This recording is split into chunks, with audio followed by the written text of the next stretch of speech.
Guédiguian, je le disais, votre mère est allemande. Est-ce que vous regardez avec une attention particulière ce qui se passe en Allemagne, notamment là, la gauche et la droite de gouvernement qui vont Oui, gouverner ensemble? Ça fait très longtemps qu'ils sont unis, que ces accords-là existent en Allemagne. L'Allemagne est une situation très différente de la France, en fait.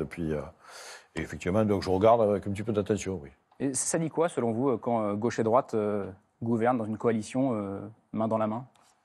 C'est une espèce de fin de la politique comme changement du monde, en fait. Ça veut dire que donc on vit dans un monde qui est un monde donc, capitaliste, structuré de cette manière-là, et que c'est le seul mode d'existence de nos sociétés.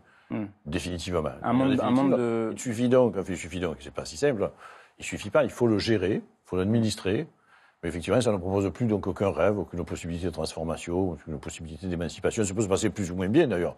Pas forcément trop mal. C'est pas... Je veux dire, les Allemands ne sont pas si malheureux que ça.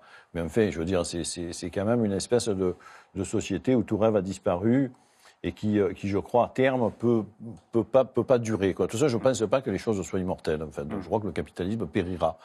Ça s'est éloigné beaucoup, hein, la perspective. Hein, je veux dire, il a su se régénérer de manière, d'ailleurs, tout à fait inattendue et très, très surprenante. Je veux dire, c'est un système très remarquable de ce point de vue-là, qui a une dynamique dingue. Système résistant. Oui, mais une dynamique très forte puisqu'il n'a pas de morale, en fait, donc il n'a pas de frais. Le capitalisme est le seul système qui n'a pas de morale, aucune. Il n'y a rien qui le retient. Ce que disait déjà Marx dans le manifeste du Parti communiste. Alors Camille, on continue à